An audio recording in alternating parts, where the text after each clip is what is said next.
Hi everyone, P block elements पढ़ रहे थे हम लोग ग्रुप 16 एलिमेंट्स के बारे में और सल्फर डाइऑक्साइड को देख रहे थे। SO2 मॉलिक्यूल प्रिपरेशन, स्ट्रक्चर और फिजिकल प्रॉपर्टी हम लोग देख चुके थे।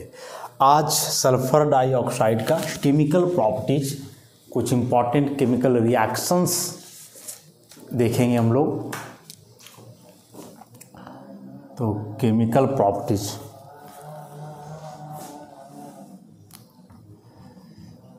केमिकल प्रॉपर्टीज,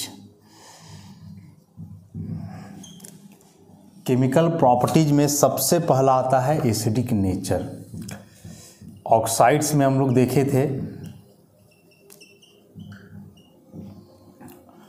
कि नॉन मेटल के जो ऑक्साइड्स होते हैं वे एसिडिक नेचर के होते हैं। तो सल्फर डाइऑक्साइड जो सल्फर का ऑक्साइड है, ऑब्वियसली सल्फर एक नॉन मेटल है, तो SO2 जो है एक एसिडिक ऑक्साइड है। वाटर में यदि इसको डिजॉल्व किया जाए SO2 को तो सल्फ्यूरस एसिड बनाता है, और जो वाटर में डिजॉल्व करके एसिड बनाता है उसको एसिडिक ऑक्साइड हम लोग बोलते हैं। This is sulphurous oxide. उसी प्रकार से कुछ बेसिक ऑक्साइड के साथ कंबाइन करता है और सॉल्ट का फॉर्मेशन करता है। जैसे बेरियम ऑक्साइड एक बेसिक ऑक्साइड है। SO2 के बारे में देखें कि एसिडिक ऑक्साइड है, तो मिल करके या एक सॉल्ट बना दिया, बेरियम सल्फाइड।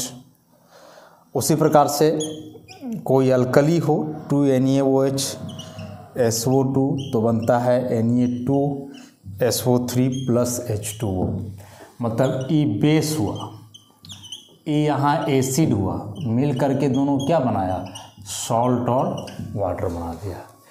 तो ये रिएक्शंस बता रहे हैं कि सल्फर डाइऑक्साइड एक एसिडिक सब्सटेंस है, एसिडिक नेचर का सब्सटेंस है, जो डायरेक्ट वाटर में डिजॉल्व करके एसिड देता हो, या बेसिक ऑक्साइड से कंबाइन करके सॉल्ट बनाता हो, या फिर डायरेक्ट बेस से कंबाइन करके सॉल्ट और वाटर बनाता हो। उसी प्रकार से अब चूंकि एसिडिक नेचर का है तो मेटल के साथ तो कॉम्बिनेशन इसका होएगा ही, एसिडिक नेचर का है तो नेक्स्ट इसमें कॉम्बिनेशन विथ मेटल्स।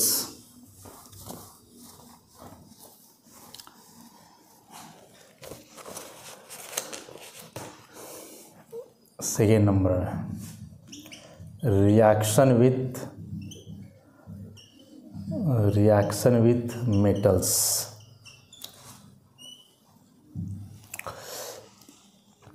कुछ सर्टेन मेटल्स हैं जो SO2 से कंबाइन करते हैं, जैसे certain metals like magnesium, potassium continue to burning in the atmosphere of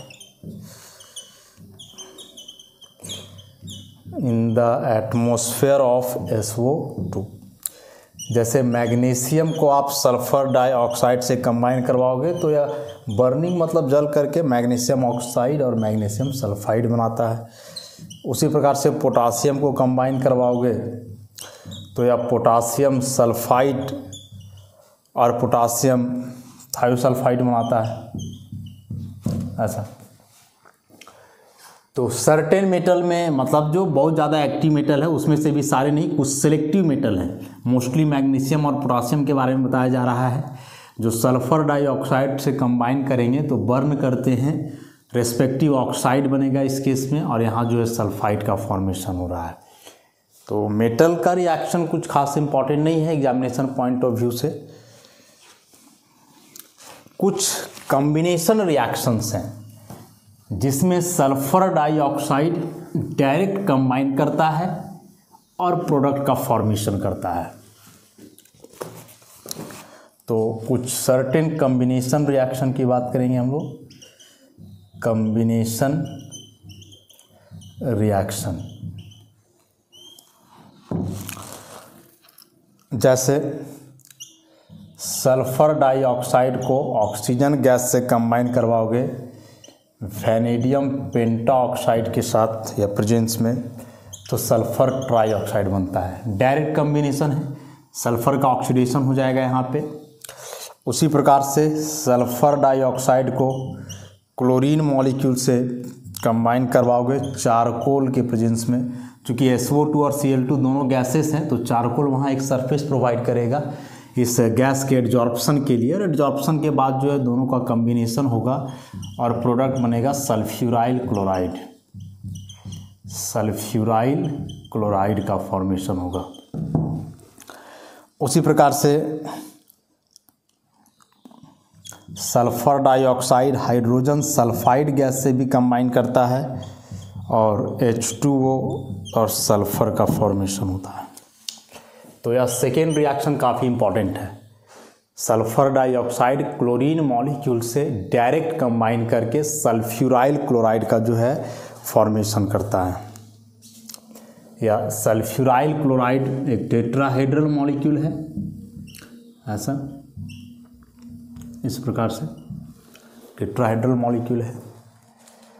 अब यह जो SO2 मॉलिक्यूल है इसका एक बड़ा ही इम्पॉर्टेंट प्रॉपर्टी है कि यह ऑक्सीडाइजिंग और रिड्यूसिंग दोनों नेचर शो करता है, दोनों बिहेवियर रखता है। किसी को ऑक्सीडाइज भी कर सकता है और रिड्यूस भी कर सकता है। तो सबसे पहले हम लोग रिड्यूसिंग नेचर की बात करेंगे। रिड्यूसिंग नेचर की बात करेंगे।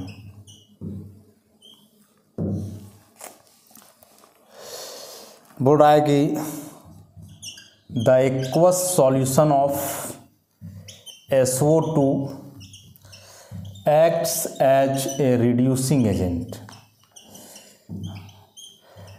SO2 का जो एक्वस सॉल्यूशन है वह रिड्यूसिंग एजेंट का काम करता है। कैसे? तो जैसे H2O और SO2 मतलब सल्फर डाइऑक्साइड को वाटर में डिजॉल्व करोगे तो सबसे पहले तो सल्फ्यूरस एसिड बनता है। अब यह सल्फ्यूरस एसिड अगेन H2O से कंबाइन करके जो है H2SO4 बनाता है और 2 हाइड्रोजन देता है। और यह जो यहाँ नेसेंट हाइड्रोजन निकल रहा है, नेसेंट हाइड्रोजन, इस नेसेंट हाइड्रोजन का फॉर्मेशन के चलते ही SO3 या SO2 जो है काम करेगा रिड्यूसिंग एजेंट का। तो क्या बोले कि सल्फर डाइऑक्साइड का एक्वस सॉल्यूशन, वैसे ही केवल SO2 डायरेक्ट नहीं, उसका एक्वस सॉल्यूशन रिड्यूसिंग एजेंट का काम करता है नेसेंट हाइड्रोजन बनने के चलते। अरे रिड्यूसिंग एजेंट मतलब जो दूसरे को रिड्यूस करेगा, तो रिड्यूस कैसे करेगा? By providing hydrogen. तो जब SO2 को वाटर में डिजॉल्व किया जाता है तो फर्स्ट ऑफ ऑल यह सल्फ्यूरस एसिड में बदलता है। यह सल्फ्यूरस एसिड फिर से H2O का एक मॉलिक्यूल से कंबाइन करके खुद बदल जाता है सल्फ्यूरिक एसिड में, और यहाँ से 2 हाइड्रोजन निकलेगा, नेसेंट हाइड्रोजन मतलब जो अभी अभी बना हो, और यही हाइड्रोजन आप दूसरे को रिड्यूस करने में क्या होगा? इन्वॉल्व होगा। तो देखें कुछ रिएक्शंस जिसमें SO2 रिड्यूस करता हो।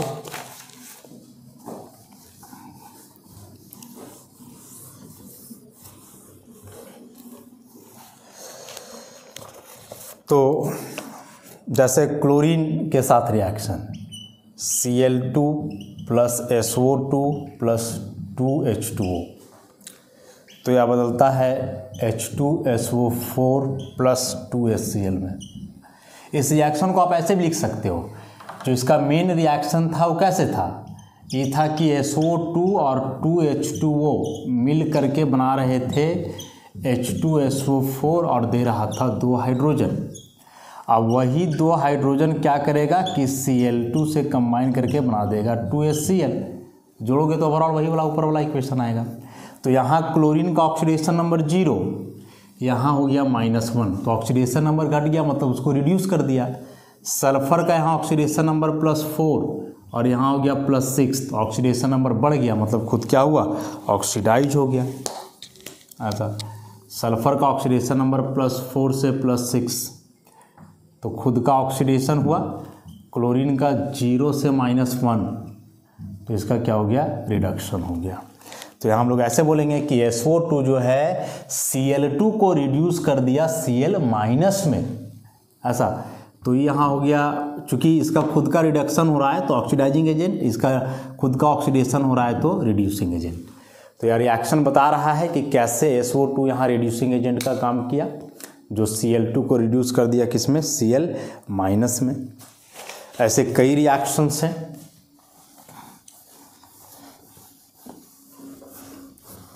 जैसे पोटासियम पर मैंगनेट को भी करता है, 2KMnO4 + 5SO2 + 2H2O मिल करके बनता है K2SO4 + 2MnSO4 + 2H2SO4। ऐसा यहाँ यदि आप देखोगे तो मैंगनीज का ऑक्सीडेशन नंबर है +7, यहाँ +2, सल्फर का यहाँ +4 और यहाँ चाहे यहाँ ले लो, ये हो जाएगा +6। ऐसा तो फिर से मैंगनीज का +7 से +2 हो गया, मतलब रिडक्शन हुआ, इसका रिड्यूस कर दिया। और सल्फर का +4 से +6 हुआ तो ऑक्सीडेशन हो गया इसका। ऐसा तो फिर से यहाँ ये रिड्यूसिंग एजेंट हो जाएगा और ये क्या हो जाएगा, ऑक्सीडाइजिंग एजेंट। यह बहुत इंपॉर्टेंट रिएक्शन है। इंपॉर्टेंट इस मायने में कि कलर चेंज करता है। MnO4 का माने KMnO4 का जो कलर है वह पर्पल होता है, लेकिन जब इसमें SO2 के एक्वस सॉल्यूशन को मिलाया जाता है तो यह रेडॉक्स रिएक्शन होता है, जिसमें यह सॉल्यूशन कलरलेस हो जाता है, कलरलेस हो जाता है। ऐसा रिएक्शन होने के चलते इस रिएक्शन से हम लोग जो है ना SO2 का एस्टिमेशन भी करते हैं। SO2 को एस्टिमेट करना हो कि कितना SO2 है कि नहीं, तो इस रिएक्शन के मदद से हम लोग करते हैं। तो KMnO4 जो कि एक पर्पल कलर का सॉल्यूशन होगा, जब इसमें सल्फर डाइऑक्साइड के एक्वस सॉल्यूशन को मिलाओगे तो यह रेडॉक्स रिएक्शन होगा और यह जो KMnO4 है बदल जाता है MnSO4 में, मतलब मैंगनीज यहाँ रिड्यूस कर जाता है +7 to +2 ऑक्सीडेशन स्टेट। और सबसे बड़ा बात कि कलर चेंज करता है, या पर्पल से क्या हो जाता है, कलरलेस हो जाता है। सेम चीज़ हम लोग ऑब्जर्व करेंगे एक और जो इम्पॉर्टेंट ऑक्सीडाइजिंग एजेंट होता है पोटासियम डाइक्रोमेट, उसके लिए K2Cr2O7 3SO2 + H2SO4, तो यहाँ बनता है K2SO4 + Cr2SO4 का होल 3 + H2O। यहाँ ऑब्जर्व करोगे तो क्रोमियम का ऑक्सीडेशन नंबर +6 और इस जगह पे आ गया +3। सल्फर का वही बात है, +4 to +6, तो सल्फर का तो यहाँ भी ऑक्सीडेशन ही हो रहा है, तो यह रिड्यूसिंग एजेंट का काम करेगा। और क्रोमियम का भाई रिडक्शन हुआ, +6 to +3 रिडक्शन हुआ, तो ये काम करेगा ऑक्सीडाइजिंग एजेंट का। अब जो पोटासियम डाइक्रोमेट है ना, या ऑरेंज कलर का सब्सटेंस है, सॉल्यूशन भी इसका ऑरेंज होता है, और यहाँ इसका कलर हो जाता है ग्रीन, तो यहाँ भी कलर चेंज कर रहा है। तो इस कलर चेंज के आधार पे जो है ना, दोनों रिएक्शन का इस्तेमाल हम लोग SO2 का एस्टिमेशन के लिए करते हैं। तो ये दोनों बेहद इंपॉर्टेंट रिएक्शन हो गए, एकदम याद रखना। SO2 का ये दो इंपॉर्टेंट रिएक्शन, एक की KMnO4 को रिड्यूस करता है MnSO4 में, और K2Cr2O7 को रिड्यूस करता है किसमें, Cr2SO4 का होल 3 में, मतलब इसको क्रोमियम 3 सल्फेट हम लोग बोल सकते हैं। कलर चेंज करता है ऑरेंज टू ग्रीन, और यहाँ पर्पल से कलरलेस हो जाता है। और इन दोनों रिएक्शन में SO2 जो है काम कर रहा है किसका, रिड्यूसिंग एजेंट का। ऐसे ही कुछ रिएक्शंस हैं जो इसके ऑक्सीडाइजिंग नेचर को बतलाते हैं। Sulphur dioxide also acts as oxidising agent. Reducing agent के लिए तो हम लोग रिएक्शंस देख ही लिए।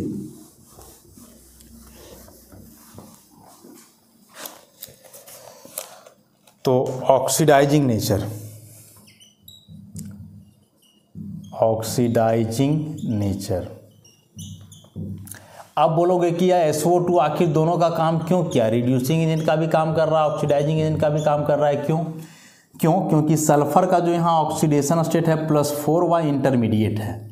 सल्फर का ऑक्सीडेशन नंबर -2 से +6 होता है, तो यह जो +4 ऑक्सीडेशन स्टेट है या कम होकर के -2 हो सकता है, या ज़्यादा होकर के +6 भी हो सकता है, +2 भी हो सकता है कम होकर के। तो ऑक्सीडेशन नंबर यदि इसका घट जाएगा मतलब ये खुद रिड्यूस हो जाएगा तो काम करेगा ऑक्सीडाइजिंग एजेंट का, और यदि ऑक्सीडेशन नंबर बढ़ जाएगा मतलब खुद ऑक्सीडाइज हो जाएगा तो दूसरे को रिड्यूस करेगा तो काम करेगा रिड्यूसिंग एजेंट का। तो चूंकि SO2 मॉलिक्यूल में सल्फर का ऑक्सीडेशन स्टेट इंटरमीडिएट है और उस ऑक्सीडेशन स्टेट को वह बढ़ा सकता है घटा भी सकता है, बढ़ाएगा तो काम करेगा रिड्यूसिंग एजेंट का, घटाएगा तो काम करेगा ऑक्सीडाइजिंग एजेंट का, इसलिए यह दोनों का काम करता है। तो रिड्यूसिंग एजेंट वाले तो कई रिएक्शंस हम लोग देख लिए, अब ऑक्सीडाइजिंग वाला देखो। कुछ सर्टेन सब्सटेंस को ऑक्सीडाइज करता है, जैसे H2S को SO2 से कंबाइन करवाओगे तो यह H2O प्लस सल्फर में बदल जाता है। देखो SO2 भी रिड्यूसिंग एजेंट है, बगल वाला भी रिड्यूसिंग है, तो बगल वाला इससे स्ट्रॉन्गर रिड्यूसिंग एजेंट होना चाहिए तब होगा रिएक्शन। सल्फर का ऑक्सीडेशन नंबर यहाँ +4 0, इसका -2 0, तो ये सल्फर यहाँ से यहाँ गया तो बढ़ गया तो इसका हुआ ऑक्सीडेशन, लेकिन इसका तो रिडक्शन हो गया ऐसा। और जब इसका खुद का रिडक्शन हो रहा है तो ऑक्सीडाइजिंग एजेंट हो जाएगा, इसका ऑक्सीडेशन हो रहा है तो रिड्यूसिंग एजेंट हो जाएगा। तो यहाँ हम लोग ऐसे बोलेंगे कि SO2 H2S को सल्फर में ऑक्सीडाइज कर दिया, या इसी को ऐसे बोलो कि H2S SO2 को S में रिड्यूस कर दिया। ऐसा ही है कोई एक्टिव मेटल जो कि रिड्यूसिंग एजेंट का काम करते हैं, SO2 के साथ कंबाइन करेगा 2FeO प्लस S या फिर प्लस FeS ऐसे, तो SO2 का यहाँ +4 यहाँ हो गया -2, घट गया ना, रिडक्शन हुआ इसका। आयरन का यहाँ 0 यहाँ +2 बढ़ गया तो ऑक्सीडेशन हो गया इसका। तो इसमें भी यह काम कर रहा है ऑक्सीडाइजिंग एजेंट का, या आयरन को बोलो रिड्यूसिंग एजेंट का। रेडॉक्स रिएक्शंस है इनऑर्गेनिक में, आप जितना भी रिएक्शन पढ़ोगे ना 90% रिएक्शन रेडॉक्स रिएक्शंस। तो रेडॉक्स रिएक्शन का कंसेप्ट यदि क्लियर है, उसका बैलेंसिंग आपको ढंग से आता है तो फिर कोई दिक्कत नहीं होना है सब रिएक्शन में। हाँ बहुत सारा बात है कि जो रट करके रखना पड़ता है, लेकिन थोड़ा बहुत कंसेप्ट तो समझ में आ ही जाना है। उसी प्रकार से ऐसे कई मॉलिक्यूल्स हैं, कई सब्सटेंस हैं जिसको SO2 ऑक्सीडाइज करता है। एक इम्पॉर्टेंट इसमें है स्टैनस क्लोराइड का ऑक्सीडेशन, SnCl2 स्टैनस क्लोराइड, इसको हम लोग लिखेंगे tin 2 chloride plus SO2 acidic medium में 4HCl, तो यह SnCl4 plus 2H2O plus S, तो यह बदल जाता है स्टैनिक क्लोराइड में, स्टैनिक क्लोराइड में, साथ ही इधर सल्फर निकल जाता है। ऐसी को हम लोग बोलेंगे टीन 4 क्लोराइड, टीन 4 क्लोराइड ऐसा। यहाँ Sn का ऑक्सीडेशन नंबर +2 +4 ऑक्सीडेशन हुआ, सल्फर का यहाँ +4 यहाँ 0। तो इसका मतलब हम लोग क्या देख रहे हैं कि SO2 का जो ऑक्सीडेशन नंबर +4 है तो यह रिड्यूस होकर के या तो 0 में आ रहा है या -2 में आ रहा है, और ऑक्सीडाइज करके एक ही चीज़ में जा सकता है +6 में जा सकता है। तो SO2 में सल्फर ऑक्सीडाइज जब करेगा तो +6 ऑक्सीडेशन स्टेट में कन्वर्ट होगा, लेकिन यदि यह रिड्यूस होता है तो या तो 0 ऑक्सीडेशन स्टेट में बदलेगा जैसे अभी बदल रहा है, या -2 में जो इसके पहले वाला रिएक्शन में कन्वर्ट हुआ था ऐसा। एक या ब्लीचिंग एजेंट का भी काम करता है। ब्लीचिंग एजेंट इसके पहले 2 हम लोग देख चुके हैं, ओजोन और डाइऑक्सीजन। ब्लीचिंग एजेंट मतलब ब्लीच करना, कलर फेड करना किसी का, तो यह भी काम करता है। ब्लीचिंग नेचर या ब्लीचिंग एजेंट, ब्लीचिंग एजेंट बोला in the presence of moisture, in the presence of moisture SO2 acts as temporary temporary bleaching agent, moisture के प्रेजेंस में SO2 टेम्पररी ब्लीचिंग एजेंट का काम करेगा हाइड्रोजन देने के चलते। देखे पीछे हम लोग कि SO2 यदि H2O से कंबाइन करता हो तो अपने तो बदल जाता है सल्फ्यूरिक एसिड में, H2SO4 में प्लस 2 हाइड्रोजन, और यही 2 हाइड्रोजन क्या करेगा कि कोई कलर्ड सब्सटेंस है, कलर्ड सब्सटेंस है तो वह हाइड्रोजन उस कलर पिगमेंट को रिड्यूस करके कलरलेस कर देगा, कलरलेस। तो पहले भी इस चीज़ को डील किए हैं कि कलर्ड सब्सटेंस, कोई भी सब्सटेंस का कलर है तो उसमें एक कलर पिगमेंट होता है। जैसे हम लोग जानते हैं कि जो पेड़ पौधे का पत्तियां हरी होती हैं तो इसलिए क्योंकि उसमें क्या है, क्लोरोफिल है। तो क्लोरोफिल एक ऑर्गेनिक कंपाउंड है, वह कलर पिगमेंट है। यदि इस क्लोरोफिल को वहाँ से निकाल दिया जाए तो उसका कलर क्या होगा, गायब हो जाएगा, वह हरा कलर का नहीं रहेगा, कलरलेस हो जाएगा। तो किसी भी सब्सटेंस का जो कलर होता है ना, वह कलर पिगमेंट के चलते होता है। तो उस कलर पिगमेंट को यदि आप ऑक्सीडाइज कर दो या फिर आप रिड्यूस कर दो तो दोनों केस में उसका कलर गायब हो जाएगा। तो इसके पहले ओजोन और डाइऑक्सीजन जो ब्लीचिंग एजेंट का काम कर रहे थे तो वे क्या कर रहे थे, कलर पिगमेंट को ऑक्सीडाइज कर रहे थे नेसेंट ऑक्सीजन दे करके। लेकिन SO2 जो ब्लीचिंग एजेंट का काम किया तो इसमें ऑक्सीडाइज नहीं बल्कि यह रिड्यूस करेगा। एक्वस मीडियम में या जो नेसेंट हाइड्रोजन देता है, यही हाइड्रोजन उस कलर्ड सब्सटेंस को बदलेगा किसमें, कलरलेस सब्सटेंस में बदलेगा। तो इस बात कॉन्सेप्ट को अच्छे से समझ लो कि ब्लीचिंग एजेंट कलर गायब करने का मतलब हुआ कि उस कलर्ड सब्सटेंस में जो कलर पिगमेंट होगा उसको या तो ऑक्सीडाइज करेगा या फिर रिड्यूस करेगा। दो ही केस में जो है उसका कलर क्या हो सकता है, गायब हो सकता है। स्ट्रक्चर वगैरह हम लोग देख ही चुके हैं, यूज तो पता चल ही गया, ऑक्सीडाइजिंग एजेंट है, रिड्यूसिंग एजेंट का काम कर रहा है। साथ ही साथ इसका इस्तेमाल सल्फ्यूरिक एसिड का फॉर्मेशन के लिए करते हैं, जो आगे देखेंगे। ब्लीचिंग एजेंट का काम किया, ऐसे कई यूज हो गए। अब हम लोग इसमें देखेंगे oxo acids of sulphur, oxo acids of sulphur, very very important, very very important. सबसे पहला सल्फोजाइलिक एसिड, फॉर्मूला H2SO2, सल्फर का ऑक्सीडेशन नंबर +2 आ जाएगा ऐसा।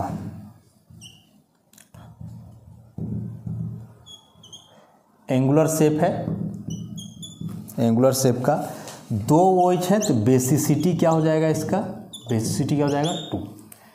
तो ऐसा भी क्वेश्चन आता है कि सल्फर का ऑक्सो एसिड जिसमें वह +2 ऑक्सीडेशन स्टेट में हो तो कौन सा एसिड है, सल्फोजाइलिक एसिड। याद रखोगे अच्छे से, सल्फोजाइलिक एसिड। दूसरा है sulphurous acid, sulphurous acid H2SO3। Sulphur का ऑक्सीडेशन नंबर यहाँ पर कितना आ जाएगा, 3 × 6 में 4 गया, +4 आ जाएगा, +3 तो शो करता नहीं इसमें, +4 आ जाएगा ऐसे। सल्फ्यूरस एसिड, इसके स्ट्रक्चर की बात करो सल्फ्यूरस एसिड का तो एक लोन पेयर रहेगा, 2 OH ग्रुप होएगा ऐसा, और एक डबल बॉन्ड O रहेगा। इसका भी बेसिसिटी कितना हुआ, 2 हो गया। तो बेसिसिटी से क्वेश्चन आए या इनडायरेक्टली ऑक्सीडेशन स्टेट पूछे या जनरली इसे पूछता स्ट्रक्चर बनाने, तो स्ट्रक्चर वाला बात याद रखोगे। देखो पहले ही बताए थे हम कि ऑक्सो एसिड, तो इस ऑक्सो का मतलब होता है E डबल बॉन्ड O और एक OH। किसी भी सब्सटेंस का ऑक्सो एसिड है तो इसका मतलब E पार्ट होगा ही होगा। इस ग्रुप को जिसमें हम लोग ऑक्सो ग्रुप बोलते हैं, E double bond O, E मतलब उस ग्रुप का एलिमेंट होगा। जैसे सल्फर का ऑक्सो एसिड लिख रहे हैं तो सल्फर होगा, तो यह जो ग्रुप है वो ऑक्सो ग्रुप कहलाता है। अब चूंकि एसिड है तो उसमें एक OH रहेगा, OH मतलब जो H+ फर्निश करने वाला हो, वह OH है तो OH फर्निश नहीं करेगा, H+ फर्निश करेगा। तो ऑक्सो एसिड है तो इतना ग्रुप रहेगा, E डबल बॉन्ड O और OH। इसमें नहीं है तो एक आध एक्सेप्शनली रहेंगे भी जिसमें नहीं भी हो सकता है, लेकिन इसमें तो है ही सल्फ्यूरस एसिड है, पहले इतना बना देना है एस डबल बॉन्ड वो OH, और बाकी जो घटा उसको OH से पूरा करते जाना है ऐसा। उसके बाद सल्फ्यूरस एसिड के बाद मोस्ट इम्पॉर्टेंट इसमें क्या है, सल्फ्यूरिक एसिड। सल्फ्यूरिक एसिड की बात करेंगे हम लोग।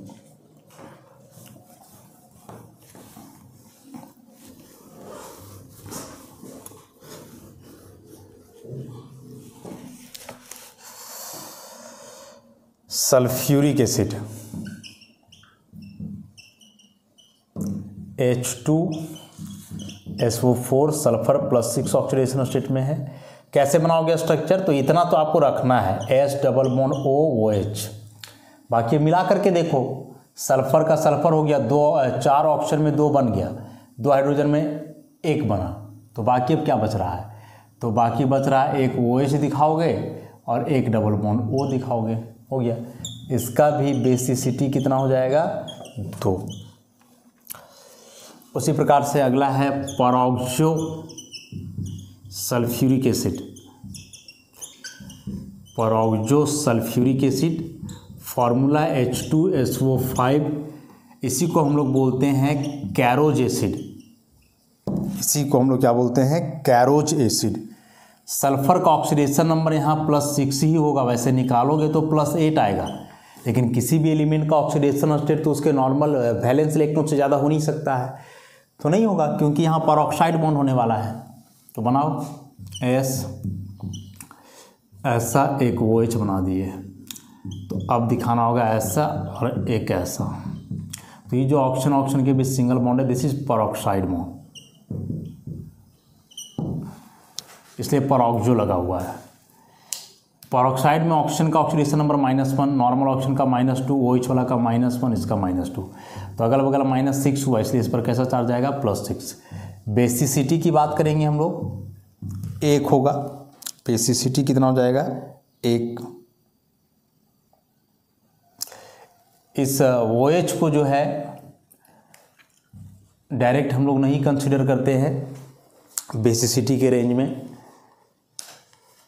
तो यह था कैरोज एसिड। बहुत इंपॉर्टेंट है, एग्जाम में आता है ऑक्सीडेशन स्टेट खास करके, क्योंकि डायरेक्ट ऑक्सीडेशन स्टेट कैलकुलेट करने से +8 आता है, लेकिन परऑक्साइड बॉन्ड है तो वह +8 ऑक्सीडेशन नहीं होगा, बल्कि होगा +6।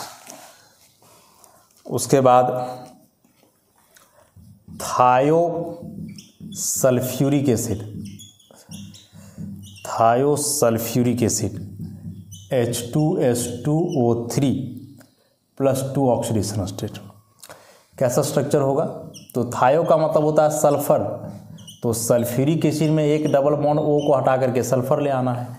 अब यहाँ यदि आप देखोगे तो इसका है -2 -1 -1, तो इसका +4 आएगा, अगल बगल है, लेकिन 2 सल्फर है ना, तो 2 है तो +2 इस पे आ जाएगा, +2 इस पे आ जाएगा, बढ़ जाएगा, इसलिए ऑक्सीडेशन नंबर कितना हो गया, +2। बेसिसिटी कितना हो जाएगा, 2 OH है तो बेसिसिटी हो जाना है 2, ऐसा थायोसल्फ्यूरिक एसिड। उसके बाद disulphurous acid. Disulphurous acid H2S2O5 +4 oxidation state में, तो इसका स्ट्रक्चर कुछ ऐसा होता है।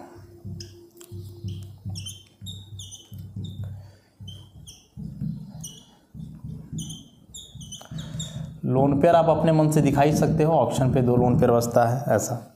यहाँ भी एक OH यहाँ है, एक OH यहाँ है, तो इसके लिए भी बेसिसिटी कितना हो जाना है, 2। बेसिसिटी इज इक्वल टू 2 ऐसा। तो ये डाइसल्फ्यूरस एसिड, थायोसल्फ्यूरिक एसिड। उसके बाद 2 बेहद इम्पॉर्टेंट एसिड है इसमें, जो कॉम्पिटिटिव एग्जामिनेशन के लिए बहुत इम्पॉर्टेंट है, और उसमें से है डाइथायोनस एसिड। डाइथायोनस एसिड H2S2O4, और एक है डाइथायोनिक एसिड टाइथायोनिक एसिड H2S2O6। अच्छा, इम्पॉर्टेंट ये दोनों इसलिए है ना क्योंकि दोनों में सल्फर का ऑक्सीडेशन स्टेट थोड़ा अलग है, ऑड में है। सल्फर का oxidation state generally even range में होता है, -2, 0, +2, +4, +6, अभी तक उतना ही आया है। लेकिन ये दोनों वैसे ऑक्सो एसिड हैं जिसमें सल्फर का ऑक्सीडेशन नंबर ऑड है, ऑड नंबर में है। यहाँ हम लोग देख रहे हैं +3 है और यहाँ कितना है +5 है। इसलिए दोनों बेहद इंपॉर्टेंट है, बहुत इंपॉर्टेंट, कि कौन से वैसे ऑक्सो एसिड हैं सल्फर के जिसमें सल्फर +3 या +5 ऑक्सीडेशन स्टेट एग्जिबिट करता है। स्ट्रक्चर की बात करें तो ऐसा स्ट्रक्चर होता है।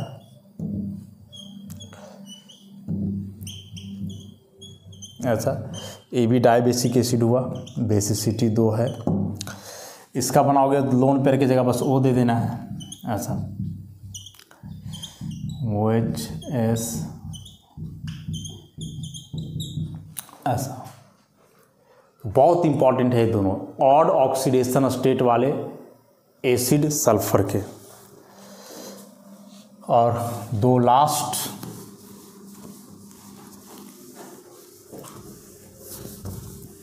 एक pyrosulphuric acid, pyrosulphuric acid, formula H2S2O7, oxidation number sulphur का आ जाएगा +6। पायरो का मतलब बोले थे कि H2O रिमूवल, तो 2 सल्फ्यूरिक एसिड लो और दोनों को कंबाइन करके H2O हटा दो।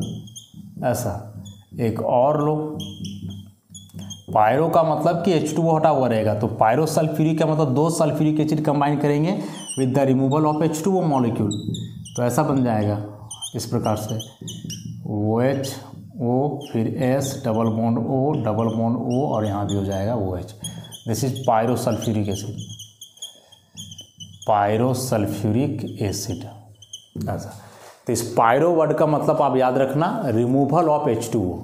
तो पायरोसल्फ्यूरिक एसिड है मतलब सल्फ्यूरिक एसिड के 2 मॉलिक्यूल आपस में कंबाइन करेंगे विथ द रिमूवल ऑफ क्या, with the removal of H2O molecule. अगला इसमें है peroxo disulphuric acid, peroxo disulphuric acid H2S2O8। यहाँ भी +6 आएगा, निकालोगे तो सल्फर का ऑक्सीडेशन नंबर +7 आ जाएगा, लेकिन वैलेंसी से ज़्यादा होगा नहीं, और परऑक्सो लगा हुआ मतलब परऑक्साइड बॉन्ड है। तो इस केस में क्या करना है कि सल्फ्यूरिक एसिड का 2 मॉलिक्यूल लेकर के H2 का एलिमिनेशन करना है। वहाँ H2O का एलिमिनेशन कर रहे थे और यहाँ किसका एलिमिनेशन करेंगे, H2 का। ये देखो H2 बाहर हो जाएगा, -H2, यहाँ H2O निकला था, तो ऐसा बन जाएगा ये, ऐसा इस प्रकार से। तो परऑक्साइड बॉन्ड आ गया यहाँ, इसलिए इसको हम लोग बोलेंगे परऑक्सो, और 2 सल्फ्यूरिक एसिड इसलिए डाइसल्फ्यूरिक एसिड। इसी को हम लोग बोलते हैं मार्शल्स एसिड, इसी को हम लोग क्या बोलते हैं, मार्शल्स एसिड। तो इसके पहले जो कैरोज एसिड देखे थे ना, वह परऑक्सो मोनोसल्फ्यूरिक एसिड था, मतलब सल्फ्यूरिक एसिड का एक मॉलिक्यूल में ही परऑक्साइड बॉन्ड था। और यह परऑक्सो डाइसल्फ्यूरिक एसिड है, इसमें सल्फ्यूरिक एसिड के 2 मॉलिक्यूल्स हैं और उसके बीच इसमें क्या बना हुआ है, परऑक्साइड बॉन्ड बना हुआ है। तो ये थे सल्फर के ऑक्सो एसिड्स जो बेहद इंपॉर्टेंट हैं। 10 स्ट्रक्चर बताए, 10 में से 1-2 को छोड़ दिया जाए तो सारे इंपॉर्टेंट है। कई प्रकार से क्वेश्चन जो है पूछे जाते हैं। एक तो डायरेक्ट स्ट्रक्चर बनाने, ऑक्सीडेशन स्टेट के आधार पे, किसमें परऑक्साइड बॉन्ड है, बेसिसिटी के आधार पे, कई तरीके से। तो ये सारे स्ट्रक्चर को आप अच्छे से कई बार प्रैक्टिस करोगे। और अब इन सारे ऑक्सो एसिड में सल्फ्यूरिक एसिड को जो है हम लोग को काफ़ी डिटेल में पढ़ना है, तो नेक्स्ट लेक्चर में देखेंगे। आज के लिए इतना ही, धन्यवाद।